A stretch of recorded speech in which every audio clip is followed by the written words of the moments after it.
اس ڈر سے میرے سامنے بار بار نورین کا نام لیتی۔ نورین ایک اچھی لڑکی ہے۔ میں بہت خوش تھا کیونکہ میں تو ویسے ہی نورین سے محبت کرتا تھا۔ میرا راستہ آسان تھا، لیکن پھر امی کا بھابھی کے خلاف ہتھیار ایسی چیز پر چلا جس سے سبھی بھابھی کے خلاف ہو گئے۔ میری بھابھی باندھ تھی، لیکن بھائی نے یہاں بھی امی کی خلاف ورزی کی اور دوسری شادی سے انکار کر دیا۔ لیکن پھر بھائی زیادہ عرصہ نہیں رہے اور ان کا انتقال ہو گیا۔ ان کے انتقال کی دیر تھی کہ امی ایک لمحے کو بھابھی کو برداشت کرنے کو تیار نہ تھی، جبکہ بھابھی کے آگے پیچھے کوئی نہ تھا۔ بھابھی صرف خاموش آنسو بہاتی رہی، لیکن پھر ایک دم سب پلٹ گیا۔ میری ماں جو ہر وقت میری بھابھی کی برائی کرتی تھی، وہ تعریفی گن گانے لگی، حد تک کہ میری بھابھی کی شادی مجھ سے کروانا چاہی، پر میری ایک نہ چلی اور میری بیوہ بھابھی کو میری بیوی بنا دیا، جو مجھ سے کئی سال بڑی تھی۔ میں ان کی عزت کرتا تھا کیونکہ وہ میرے بھائی کی بیوہ تھی، لیکن بیوی کے طور پر انہیں قبول نہیں کر سکتا تھا، اس لیے کبھی ان کو اپنے پاس نہ آنے دیا، اور پھر ان کو نکاح میں رکھنے کی شرط یہ رکھی کہ وہ نورین سے میری شادی کروائیں، اور انہوں نے ایسا ہی کیا۔ لیکن میں اس بات سے یکسر انجان تھا کہ آخر امی بھابھی کے لیے اتنا سب کیوں کر رہی ہیں۔ امی نے خالہ کو نورین اور میری شادی کے لیے منایا۔ پہلے تو خالہ امی سے سخت ناراض تھی کیونکہ انہوں نے نورین کو چھوڑ کر اپنی منحوس بہو کو میری بیوی بنا دیا، لیکن پھر امی نے انہیں کون کون سی مجبوریاں سنائی اور وہ بتا دیا کہ صرف نام کا نکاح ہے۔ سوچ و بچار کے بعد وہ مان گئی۔ نورین نے اس شادی پر بہت اعتراض کیا کہ وہ ایک شادی شدہ آدمی سے شادی نہیں کرے گی، لیکن جیسے میری فائزہ کے وقت نہیں چلی، ویسے ہی نورین کی میرے وقت نہ چلی۔ نورین میری بیوی بن گئی، لیکن شادی کے بعد فائزہ نورین کا بڑا خیال رکھتی۔ نورین بھی فائزہ کے ساتھ باتیں کرتی رہتی، دونوں کافی اچھی دوست بن گئی۔ فائزہ نے اسے روز ناریل کا پانی پلانا شروع کیا، لیکن نورین جتنی فائزہ سے بات کرتی، مجھ سے اتنی ہی چڑھتی، خاص کر کے جب وہ ناریل کا پانی پیتی تو مجھ سے بری طرح چڑھنے لگتی اور میرے پاس نہ آتی۔ روز رات جب یہ سمجھتی کہ میں سو رہا ہوں، تب کمرے میں آتی۔ میں اس کی اس حرکت سے بہت پریشان تھا۔ اب تو یقین بھی ہو گیا تھا کہ یہ سب میری سابقہ بھابھی یعنی فائزہ کر رہی ہے، لیکن اس سے پہلے کہ میں کوئی بڑا قدم اٹھاتا یا اسے کچھ کہتا تو وہ حاملہ ہو گئی، اور میرے بار بار کہنے کے باوجود کہ وہ بچہ میرا نہیں، سب خوش ہوتے، لیکن اب بہت ہو گیا تھا۔ میں نے ڈی این اے ٹیسٹ کروایا، لیکن جو بات سامنے آئی وہ میری روح کو جھنجھوڑ گئی۔ میں فائل ہاتھ میں پکڑے دیکھ رہا تھا، اس پر لکھا سب کچھ بار بار پڑھ رہا تھا، اور مجھے اب بھی یقین نہیں ہو رہا تھا کہ یہ سچ ہے۔ میرا دماغ گھومنے لگا، یہ سب کیسے؟ کیا فائزہ نے؟ میں غصے سے اٹھا اور گھر جانے لگا۔ میں نے سوچ لیا اب مزید نہیں، میں فائزہ کے چہرے پر چڑھا نقاب اتاروں گا اور اس سے ساری حقیقت پوچھوں گا۔ میں گھر پہنچا تو دروازہ کھلا تھا۔ میں سیدھا فائزہ کے کمرے میں گیا، لیکن اندر سے آتی آوازوں پر پاؤں ٹھہر گئے۔ مجھے لگا میں سانس بھی نہیں لے پاؤں گا، کیونکہ اندر میں روتا ہوا کمرے میں آ گیا۔ آج جو حقیقت میرے سامنے کھلی تھی، اس نے مجھے اندر تک توڑ دیا تھا۔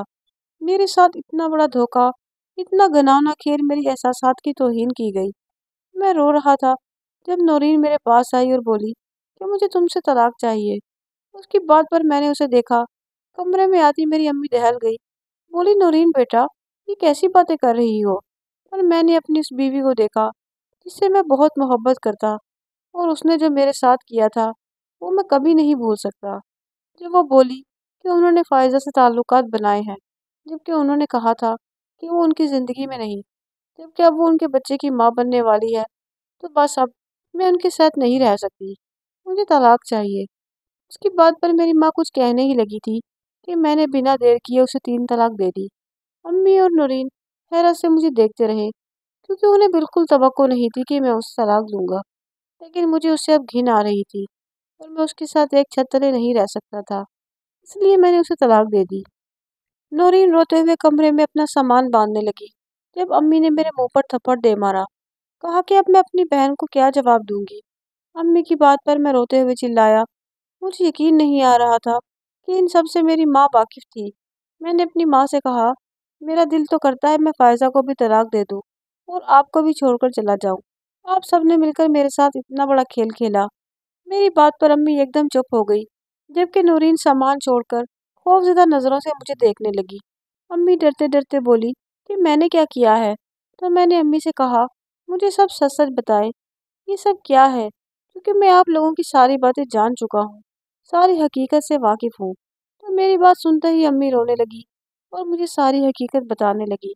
میرے بھائی اور فائزہ کی پسند کی شادی تھی، لیکن فائزہ کو امی پسند نہیں کرتی تھی، اس لیے بھائی نے اس کا فائدہ اٹھایا اور اپنی کمی بھابھی کے نام کر دی۔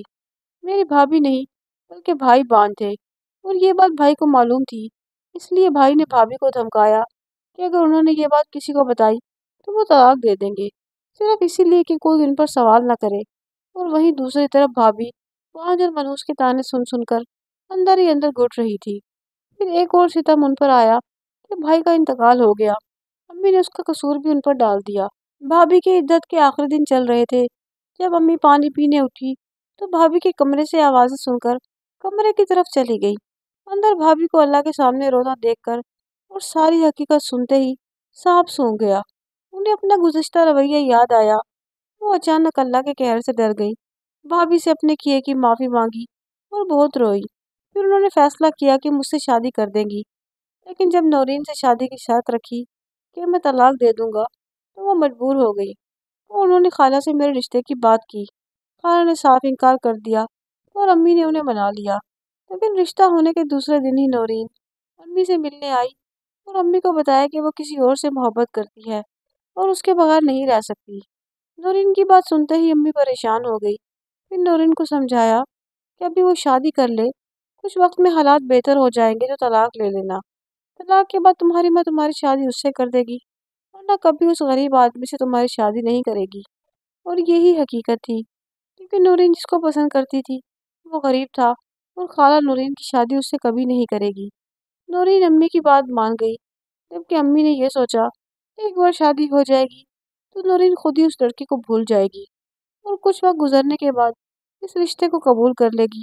وہی نورین نے مجھ سے بھی اس رشتے کو لے کر کچھ وقت مانگا جو میں نے اسے دے دیا، لیکن وہ مجھ سے چڑی رہتی، رات گئے اندھیرے میں لوٹتی، لیکن دراصل وہ اندھیرے میں لوٹنے والی نورین نہیں بلکہ فائزہ تھی۔ اور یہ بھی میری امی کی ہی سازش تھی کہ نورین میرے ساتھ رہنے کو تیار نہیں تھی اور فائزہ سے میرا تعلق مضبوط کرنا چاہتی تھی میری اولاد کے ذریعے۔ اور پھر صبح ہوتے ہی نورین اپنے کمرے میں اور فائزہ اپنے کمرے میں چلی جاتی۔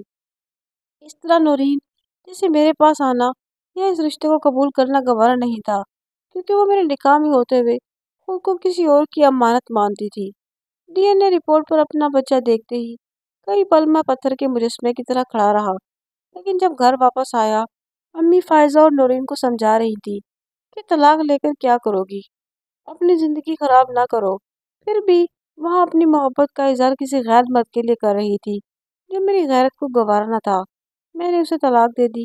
میں سب سے ناراض تھا، میری امی بھی پریشان تھی، نورین جا چکی تھی اور اس مرد سے شادی بھی کر چکی تھی۔